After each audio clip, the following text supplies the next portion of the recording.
Ya Tuhan, punya mula kebesaran dan kejayaan, kehormatan dan kemasyhuran serta keagungan. Ya segala-galanya yang ada di langit dan di bumi. Ya Tuhan, punya mula kerajaan, dan Engkau yang tertinggi itu melebihi segala-galanya sebagai kepala. Sebab kekayaan dan kemuliaan berasal daripadamu, dan Engkau yang berkuasa atas segala-galanya. Dalam tangan-Mu lah kekuatan dan kejayaan. Dalam tangan-Mu lah kuasa membesarkan dan mengukuhkan atas segala-galanya. Sekarang ya Bapa kami Tuhan Yesus Kristus, kami bersyukur dan terima kasih kepada Engkau buat segala rahmat, anugerah, kasih, kesetiaan, kebaikan Tuhan yang tak terbatas, yang selalu kami terima sampai detik ini Bapa. Bersyukur, Engkau baik Yesus, Tuhanku yang kusembah. Kami yang angkat tangan, kami menyembah Engkau. Nama-Mu yang agung, mulia, kudus, tuntun hidupku Bapa. Pimpin dari Roh Kudus. Roh Kudus akan menuntun hidup kami untuk kami melangkah di dalam firman-Mu. Haleluya. Roh Kudus, pimpinlah. Amin. Haleluya. Aku dalam perjalanan. Amin. Haleluya. Oh, jangan sampai aku jatuh. Lindungi oleh kuasa-Mu. Amin. Haleluya. Roh Kudus, pimpinlah. Amin. Haleluya. Aku dalam perjalanan. Amin. Haleluya. Jangan sampai aku jatuh. Lindungi oleh kuasa-Mu. Amin. Haleluya. Roh Kudus, pimpinlah. Pimpin ya Bapa. Roh Kudus akan menuntun hidupku. Aku dalam perjalanan. Amin. Haleluya. Jangan sampai aku jatuh. Lindungi oleh kuasa-Mu. Amin. Haleluya.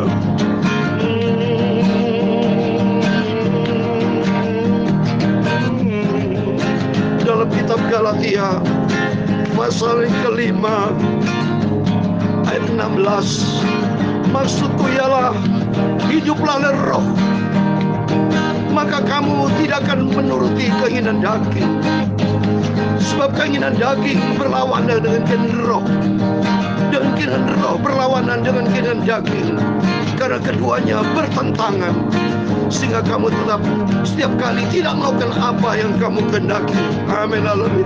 Roh Kudus, pimpinlah. Pimpin ya Bapa, supaya jangan sampai kami dipimpin oleh kedagingan kami.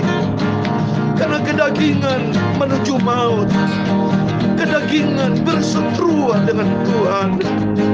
Kedagingan berlawanan dengan kehendak roh. Dalam Galatia pasal 5 ayat 25 dikatakan, jikalau kita hidup oleh roh, baiklah hidup kita juga dipimpin oleh roh. Amin. Haleluya. Roh Kudus, pimpinlah. Kita minta dipimpin oleh Roh Kudus dalam setiap perjalanan kita. memasuki tahun 2022 yang masih baru ini. Kita masih memasuki di hari yang kelima. Oh, jangan sampai aku jatuh, lindungi oleh kuasa-Mu. Amin. Jangan sampai aku jatuh, lindungi oleh kuasa-Mu. Amin ya Bapa. Kuduskan sebentar kami membaca firman-Mu Tuhan, supaya firman-Mu akan membawa kami kepada jalan yang benar, karena firman-Mu adalah sumber kebenaran. Dalam Yohanes 17 ayat 17 dikatakan, kuduskan mereka di dalam kebenaran. Firman-Mu adalah kebenaran. Tanpa firman-Mu tidak ada kebenaran dalam hidup kami Bapa. Tanpa Roh Kudus kami akan jatuh hidup di dalam dosa. Oleh itu kami butuh firman-Mu, supaya firman-Mu akan menuntun kami, mencelikan mata rohani kami, sehingga kami dapat membedakan mana yang benar dan tidak benar. Dan kamu ikuti jalan firman-Mu. Dan Roh Tuhan, Roh Kudus akan mengajar kami, mengingatkan kami, supaya kami benar-benar selalu eling dan berjalan di dalam kebenaran firman-Mu. Sehingga jalan firman-Mu akan membawa kepada kebenaran, dan kebenaran akan membawa kami kepada kehidupan kekal bersama dengan Tuhan Yesus. Segala puji hormat, segala kebesaran, ketinggian, kemuliaan, keagungan, kesempurnaan, kekudusan, tempat tertinggi di atas segala kalanya hanya bagi Engkau Allah Bapa di dalam kerajaan surga. Di dalam nama Tuhan Yesus Kristus kami hamba menebus dan berdoa. Haleluya. Amin. Puji Tuhan. Shalom dan selamat malam kepada Bapak, Ibu, Saudara semua yang saya cintai di dalam nama Tuhan Yesus Kristus. Kita damai dengan Tuhan, damai dengan sesama. Kita bersuka cita di dalam Tuhan. Kita bersyukur senantiasa kepada Tuhan Yesus, karena kasih Tuhan nyata. Tuhan masih memelihara hidup kita. Hari ini pada Rabu malam, Bapak Ibu, tanggal 5 Januari 2022. Terus kita melewati hari dari tanggal 1 pagi dan malam, tanggal 2 pagi dan malam, tanggal 3 sampai hari ini tanggal 5 malam. Berarti pada waktu nanti kita berbareng tidur, besok sudah tanggal 6. Terus waktu berjalan. Dan dengan waktunya berjalan ini, kita seiring pula rohani kita harus melangkah. Melangkah di dalam apa? Di dalam kebenaran firman Tuhan, dipimpin Roh Kudus. Dengan akal sehat, dengan iman kita dibangun oleh firman Tuhan. Dan pimpin Roh Kudus untuk mengajar kita, mengingatkan kita, menyadarkan kita, membuat kita paham, supaya kita tidak jatuh di dalam dosa, supaya kita tidak hidup di dalam daging. Itu Roh Kudus akan mengingatkan kita. Seperti contoh, kalau kita emosi, marah-marah, Roh Kudus akan mengingatkan kita, buat apa marah-marah lagi? Saya juga belajar sabar, tidak suka emosian, minta sama Tuhan. Setiap kita kan gampang emosi, temperamental Bapak ya. Itulah manusia kalau dipimpin oleh daging. Karena apa? Kita egois, tapi kita minta sama Tuhan supaya kita tidak dikuasai oleh daging Bapak Ibu. Kalau Bapak Ibu selalu kompromi dengan dunia, berkomunikasi aktif dengan dunia, pasti akan dibangun sifat-sifat daging, sifat-sifat egois, karena tidak ada standar kebenaran. Tapi kalau kita berkompromi dengan Tuhan, berkomunikasi dengan Tuhan, rajin baca Alkitab, dan komitmen kita untuk menjadi pelaku firman Tuhan, maka lama-lama kedagingan kita terkikis habis. Emosional kita bisa dikendalikan. Suka kita marah-marah, tapi melalui firman Tuhan mengajar kita jangan marah-marah. Kita emosi, kita dendam dengki, lama-lama dikikis habis oleh firman Allah dan Roh Kudus, sehingga tidak ada dendam lagi, dengki. Yang ada di dalam kita adalah kasih, damai sejahtera dari Tuhan Yesus. Amin. Mari kita puji Tuhan, kita bersyukur kepada Tuhan atas rahmat anugerah Tuhan. Terus kita baca firman Tuhan. Malam ini kita baca surat 1 Korintus pasal yang ke-12 Bapak ya. Maka penting sesuai dengan pujian tadi, supaya Roh Kudus akan tuntun hidup kita Bapak Ibu ya. Sebab kalau tidak dipimpin Roh Kudus dan firman Allah, kita tidak punya kendali, ngawur. Kita dikendalikan oleh daging. Daging itu akan menuju maut. Coba contoh berantem, emosi. Si A emosi, si B emosi, berantem. Berantem sampai bisa maki-maki atau bisa berantem fisik, dosa. Akibatnya kalau saling pukul-pukulan, tahu polisi, masuk penjara, boy ya. Akhirnya apa? Tidak ada damai sejahtera. Itulah hidup yang pimpin daging ini contoh. Coba kalau dipimpin Roh Kudus, nggak mau emosi, si A nggak emosi, si B nggak emosi, adalah damai, berpelukan dalam kasih Tuhan, damai sejahtera. Itu menjadi kerinduan. Nah inilah, maka pentingnya kita baca firman Tuhan supaya kita bisa membedakan, oh ini toh marah, tidak boleh marah, tidak boleh dendam, tidak boleh dengki. Nanti Roh Kudus akan mengingatkan kita. Pada waktu kita sudah tahu firman Tuhan, jangan marah, jangan simpan kemarahanmu sampai matahari terbenam. Nah itu firman Tuhan dalam Efesus. Ya, kita baca firman Allah dan Roh Kudus ingatkan kita, maka kita akan meredam. Oh iya, sebaiknya jangan kita marah, ya sudahlah, kita damai. Ya oleh karena itu mari kita baca firman Allah, rajin baca firman Allah, dan Roh Kudus kiranya akan senantiasa menuntun hidup kita supaya makin hari kita makin dewasa, makin hari kita makin rohani, kita makin ditingkatkan, supaya makin hari kita tidak dominan dikuasai oleh daging, tapi Roh Tuhan yang berdominan menguasai hidup kita, sehingga kita melangkah demi langkah masuk di dalam kerajaan surga.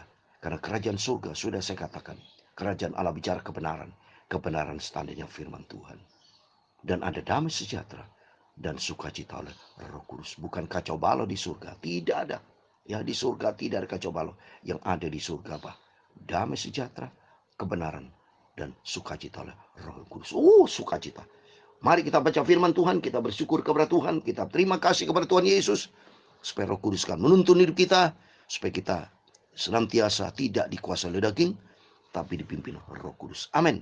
Saya mau baca surat 1 Korintus pasal 12 ayat 1 sampai 11, demikian firman Tuhan. Sekarang tentang karunia Roh, aku mau saudara-saudara supaya kamu mengetahui kebenarannya. Kamu tahu bahwa pada waktu kamu masih belum mengenal Allah, kamu tanpa berpikir ditarik kepada berhala-berhala yang bisu. Karena itu aku mau meyakinkan kamu bahwa tidak ada seseorang pun yang berkata-kata oleh Roh Allah dapat berkata terkutuklah Yesus. Dan tidak ada seorang pun yang dapat mengaku Yesus adalah Tuhan selain oleh Roh Kudus. Ada rupa-rupa karunia tetapi satu Roh.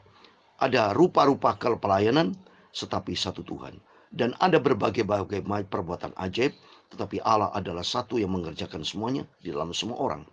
Tetapi kepada tiap-tiap orang dikaruniakan pernyataan roh untuk kepentingan bersama. Sebab kepada yang seorang roh memberikan karunia untuk berkata-kata dengan hikmat, pertama hikmat. Dan kepada yang lain roh yang memberikan karunia berkata-kata dengan pengetahuan, 2. Kepada yang seorang roh yang sama memberikan iman, 3. Dan kepada yang lain yang memberikan karunia untuk menyembuhkan, 4. Kepada yang seorang roh memberikan kuasa untuk mengadakan mujizat, 5. Dan kepada yang lain ia memberikan karunia untuk bernubuat, 6. Dan kepada yang lain lagi ia memberikan karunia untuk membedakan bermacam-macam roh, 7. Kepada yang seorang ia memberikan karunia untuk berkata-kata dengan bahasa roh, 8. Dan kepada yang lain ia memberikan karunia untuk menafsirkan bahasa roh itu sendiri. Ayat 11 yang terakhir. Tetapi semuanya itu dikerjakan oleh roh yang satu dan yang sama, yang memberikan karunia kepada tiap-tiap orang secara khusus seperti yang dikehendakinya. Amin, puji Tuhan. Demikian firman Tuhan yang sudah kita baca dan dengar di dalam nama Tuhan Yesus Kristus. Kepada Bapak Ibu, mari kita mau rajin firman Tuhan. Contoh, kalau kita rajin baca Alkitab, kan paham ini. Ya ternyata ada 9 karunia. Ya, kalau kita tidak baca, tidak ngerti kalau kita berapa karunia roh yang dalam Alkitab 1 Korintus 12 ayat 1 sampai 11. Tidak tahu saudara bisa menjawab. Tapi kalau saudara dengar firman Tuhan saya baca di sini ada 9. Nanti kita bahas satu-satu. Supaya Bapak jelas. Makanya pentingnya Bapak, mari kita baca, rajin baca Alkitab. Supaya kita dipimpin oleh Roh Kudus, mengerti kebenaran Tuhan. Kita cerita tentang Roh Allah. Roh Kudus bicara tentang Allah sendiri. Supaya kita makin hari makin paham. Karena dunia ini bukan tempat kita, Bapak Ibu. Dunia ini tempat kita sementara untuk kita transit. Ya, transit. Ya, karena tempat yang kekal nanti ada 2, surga atau neraka. Surga mau tempat di surga atau neraka. Kalau ikutin surga, ikuti SOP surga, yaitu di dalam kebenaran firman Tuhan. Oleh itu saya sebagai hamba Tuhan akan mengajak Bapak Ibu Saudara semua ikuti kebenaran firman Tuhan. Dan maafkan saya sebagai manusia yang juga bisa salah. Tapi saya minta pimpinan Roh Kudus hikmat pengetahuan Roh Kudus akan menuntun hidup saya, menuntun hidup Bapak Ibu Saudara semua. Jangan lihat kesalahan, tapi lihat firman Tuhan. Kalau lihat kesalahan saudara kecewa, karena yang pandang daging manusia. Kalau ikutin daging kan daging, ya. Tapi kalau pimpin Roh Kudus, kita lupakan perkara daging. Karena surga, besok orang masuk surga tuh lupa perkara-perkara dunia. Sudah terpisah. Dunia kan lenyap. Tapi surga nanti kekal selama-lamanya. Puji Tuhan. Mari kita mau setia kepada Tuhan. Mari kita mau cinta Tuhan. Kita mau menjadi pelaku firman, taat. Mari Bapak Ibu semua jemaat yang saya cintai. Mari kita sepakat. Kita mau cinta Yesus. Hidup di dalam kasih Tuhan. Kita mau setia sama Tuhan. Memiliki kasih, kesetiaan Tuhan. Dan ketiga, milikilah sifat kepatuhan, taat kepada firman Tuhan. Amin. Kalau kita lihat sini, Tuhan memberkati Bapak Ibu Saudara semua. Kalau kita lihat sini ya, kita mengenal ada 9 karunia roh. Ya, ini bicara tentang rupa-rupa karunia yang semuanya itu dikerjakan oleh Roh Tuhan. Ini karunia yang bersifat vertikal dan horizontal. Ya, hidup di dunia ini, ya. Kalau kita ikutin hanya bicara daging, ya, kehidupan dunia kalau tidak dipimpin roh, Bapak, coba pikir pakai dengan, mohon maaf ya, akal sehat kita ya. Kalau kita tidak pernah ke gereja, tidak pernah sembahyang, tidak pernah baca Alkitab, hari-hari yang kita jalani apa? Uang, kerjaan, bisnis, kegiatan-kegiatan bersifat duniawi, kesenangan-kesenangan, jalan-jalan, semua itu bersifat horizontal, ya, bersifat daging. Kalau bersifat daging, saudara makan banyak kolesterol, darah tinggi, penyakit ujung-ujung kematian. Pandemi COVID-19 itu bicara horizontal, ya. Maka pentingnya kita kalau bicara horizontal berkehidupan manusia itu minus. Coba Bapak Ibu bikin garis datar. Itu bersifat horizontal. Dunia semua, dunia. Apapun kita bicarakan dunia. Tapi saat ini saya bicara tentang vertikal, firman Tuhan yang berkaitan roh spiritual. Karena manusia hidup di dunia ini setelah firman Tuhan mengajar bahwa dunia akan lenyap. Berita-berita keadaan dunia saat ini bicara pandemi COVID-19 ini, Omikron makin meningkat coba ini. Tadinya di Indonesia nggak ada Omikron. Ada di luar negeri, ada di Afrika Selatan. Dengan berjalannya waktu, inilah dunia. Membuat kita rasa cemas, membuat kita rasa takut, membuat kita rasa khawatir. Ujung-ujungnya takut kematian. Ya kan begitu. Tapi selalu saya katakan, kita bukan menantikan kematian. Kita menantikan kedatangan Tuhan Yesus. Oleh karena itu, mari kita hidup di pimpin Roh Kudus. Di pimpin Roh Kudus kita belajar di sini ada 9 karunia roh. Yang pertama, hikmat. Contoh hikmat, ya, dalam Alkitab ya, Pada waktu Raja Salomo menjadi raja, ada 2 seorang ibu-ibu punya anak toh. Ya. A dan B punya anak. Ini hikmat ini, contoh. A, B punya anak. Tapi salah satu A, ini salah satu ya. Anaknya, contohnya. Anaknya si A misalnya mati. Ya. Anaknya B hidup. E diambil sama A, anaknya B diambil. Ya. Terus ngomong kepada Raja Salomo. Aduh, ribut ini antara A dan B. Ngomong kepada Raja Salomo. Salomo ini milik saya. 1 milik, ribut. Ya, ribut, bentrok itu. Nah, ini perlu ada hikmat Tuhan. Raja Salomo dapat hikmat dari Tuhan. Mana anak itu? Ambilkan pedang. Nah, ini dicontoh di sini. Itu hikmat itu. Untuk mengecek ibu aslinya seperti apa. Itu loh. Karena ini kan Raja Salomo tidak tahu ini asli yang mana. Karena masing-masing rebut. Toh. Padahal ada yang mati kan. Ya, ini contoh ini. Masing berebut. Hanya Raja Salomo ada hikmat dari Tuhan. Oke. Dibelah jadi 2. Coba itu anak. Ya. Satu kasih si A, satu B separuh-separuh. Nah, di sini ngetes saudara. Aslinya ibu yang mana ini? Dan ibu asli ternyata bilang, "Yo jangan. Udahlah kasih ke dia saja." Ini asli. Nah di situ Raja mendapat hikmat dari Tuhan. Jadi berarti ibu yang asli karena punya kasih. Ini contoh. Terus karunia kedua, pengetahuan. Setiap kita dikasih karunia Tuhan, pengetahuan tentang dunia banyak kan. Itu kasih karunia Tuhan. Ada HP, ada laptop. Pengetahuan dunia itu bersumber datang dari Tuhan. Karena sumber pengetahuan kalau kita lihat di dalam kitab Daniel yang menjelang akhir zaman, kita pengetahuan makin bertambah. Oleh itu mari kita ikuti firman Tuhan. Ketiga, yaitu karunia apa? Iman, saudara. Saya memberikan firman ini, karunia saya memberitakan firman itu karena iman timbul dari firman Tuhan. Jadi supaya Bapak Ibu makin hari mempertebal iman kita hanya kepada Yesus. Dan keempat itu bicara kesembuhan. Karunia kesembuhan, Seperti ada hamba Tuhan yang memberikan doa-doa atau kesembuhan ya. Saya sendiri juga dapat karunia kesembuhan dari Tuhan. Masing-masing hamba Tuhan itu pasti punya karunia-karunia. Setiap kita pasti dapat kasih karunia Tuhan. Minta sama Tuhan. Keempat, kesembuhan. Kelima, karunia mujizat. Mujizat contoh, Tuhan sendiri sumber segala mujizat. Air menjadi anggur ya.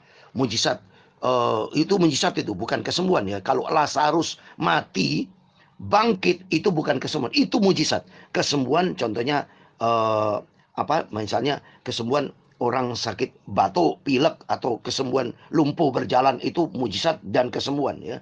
Tapi sumber mujizat itu datang dari Tuhan. Terus keenam, nubuat ya, bernubuat ya. Bernubuat nanti akan terjadi ini, terjadi, dan nubuat itu pasti cocok ya. Karena nubuat itu dalam 2 Petrus pasal 1:21 dikerjakan Roh Kudus. 2 Petrus pasal 1:21 dikatakan, sebab tidak pernah nubuat dihasilkan oleh kehendak manusia, tetapi oleh dorongan Roh Kudus orang berbicara atas nama Tuhan. Jadi artinya nubuat itu yang karunia keenam. Ketujuh, membedakan roh. Roh kita ada 3 ya. Ada roh Tuhan, roh iblis, sama roh setan. Sehingga kita tahu, oh ini roh Tuhan, oh ini roh iblis, oh ini roh kedagingan ya, roh manusia. Kedelapan, bahasa roh, berbahasa lidah, seperti dalam Kisah Rasul pasal 2 ya. Pada waktu Tuhan memberikan Roh Kudus hari Raya Pentakosta, banyak manusia berbahasa lidah, itu bahasa roh. Dan 9, membedakan, menafsirkan bahasa roh, menerjemahkan setiap bahasa roh itu bisa diterima. Itu karunia dari Tuhan. Oleh itu kita minta sama Tuhan. Yang penting di sini, mari kita minta supaya Roh Kudus berkuasa dalam hidup kita. Supaya kita tidak dipimpin oleh daging, tapi dipimpin Roh Kudus. Karena Roh Tuhan, saya mau kasih ayat terakhir, Roma 8 ayat 9. Roma pasal 8 ayat 9, demikian firman Tuhan. Roma 8 ayat 9 dikatakan demikian firman Tuhan. Tetapi kamu tidak hidup dalam daging, melainkan dalam roh. Jika memang roh Allah diam di dalam kamu. Tetapi jika orang tidak memiliki roh Kristus, ia bukan milik Kristus. Amin. Mari kita minta Roh Kudus, Roh Kristus, Roh Tuhan, Roh Allah, Roh Bapa di surga berkuasa akan memimpin hidup kita, supaya suatu hari kelak kita lolos dari kejahatan dunia kedagingan akan lenyap ini, kita masuk di dalam kerajaan surga buat selamanya. Amin. Roh Kudus pimpinlah. Amin. Haleluya. Aku dalam perjalanan. Amin. Haleluya. Jangan sampai aku jatuh, lindungi oleh kuat kuasamu. Amin. Tuhan memberkati engkau dan melindungi engkau. Tuhan menyinari engkau dengan wajahnya dan memberi engkau kasih karunia. Tuhan menghadapkan wajahnya kepadamu dan memberi engkau damai sejahtera. Bapa kami yang di surga, dikuduskanlah namamu. Datanglah kerajaanmu, jadilah kehendakmu di bumi seperti di surga. Berikanlah kami pada hari ini makanan kami secukupnya. Dan ampunilah kami akan kesalahan kami, seperti kami juga mengampuni orang bersalah kepada kami. Dan jangan membawa kami ke dalam pencobaan, tetapi lepaskanlah kami daripada yang jahat. Karena engkaulah yang punya kerajaan dan kuasa dan kemuliaan sampai selama-lamanya. Amin. Puji Tuhan. Tuhan memberkati Bapak Ibu Saudara semua. Immanuel. Puji Tuhan. Haleluya. Amin.